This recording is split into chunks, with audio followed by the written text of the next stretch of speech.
রাগ করলা বলো বিসমিল্লাহ সুবহানাল্লাহ, এই একটা কথা পুরো সোশ্যাল মিডিয়াতে এখন ভাইরাল। মনে রাখবেন, একজন জ্যোতিষীর কথা বিশ্বাস করলে আপনার ঈমান থাকবে না, এটা বিশ্বাস করা হারাম, এবং 40 রাতের নামাজ কবুল হবে না। অথচ দেখেন, এই ভাইরাল জ্যোতিষীর কথা নেওয়া হচ্ছে মজা এবং বিনোদন করার জন্য। আপনাকে একটা কথা বলি, কোরআনের আয়াতকে কি আপনি ট্রেন্ডিং হিসেবে ব্যবহার করতে পারেন? মজার ছলে আপনি কি বিসমিল্লাহকে ছোট করতে পারেন? সুবহানাল্লাহকে ছোট করতে পারেন? দেখেন, এই বিসমিল্লাহ কি কোরআনের আয়াত নয়?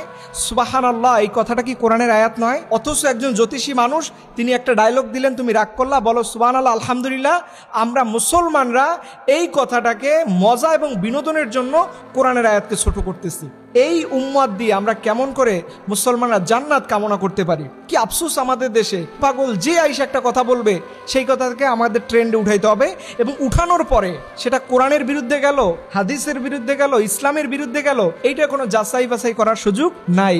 আমি আপনাদেরকে অনুরোধ করে বলবো, আপনি মনের অজান্তেও যদি শিরিক করে থাকেন, এটা কখনো গুনাহ ক্ষমা হবে না। এই যে জ্যোতির্বিদ্যা, এই যে জাদুকররা, এই যে গণকরা, এদেরকে বিশ্বাস করলে শিরিক হয়ে যায়। আল্লাহ তাআলা বলেছেন ইন্না শিরকা লা যুলমুন আযীম, খবরদার এটা বিশ্বাস করো না, এটা মহাপাপ, পাপের বড় পাপ। বান্দারা শুধু জান্নাতে যেতে পারবে না এই শিরিকের গুনাহ থাকার কারণ। এর জন্য আপনারা কোন আনন্দ উল্লাস নিয়ে এটাকে যে ট্রেন্ড বানাচ্ছেন আমি বুঝতেছি না। এই ধরনের কোরআনের আয়াতকে যারা ছোট করবে, এই ধরনের ইসলামকে যারা ছোট করবে, তুচ্ছ তাচ্ছিল্য করবে, তাদেরকে আমরা চরম শাস্তি দিতে চাই। এটা যেন বিচারের আওতায় নিয়ে আসা হয়।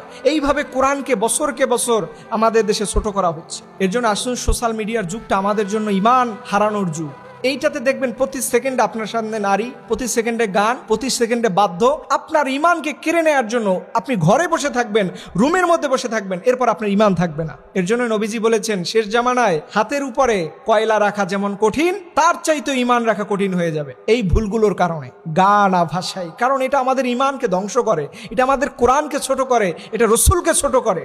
আল্লাহ রাব্বুল আলামিন যেন আমাদেরকে বেশি বেশি করে কোরআন এবং হাদিস স্টাডি করে আমল করা তৌফিক দান করুন। সকলে আমিন।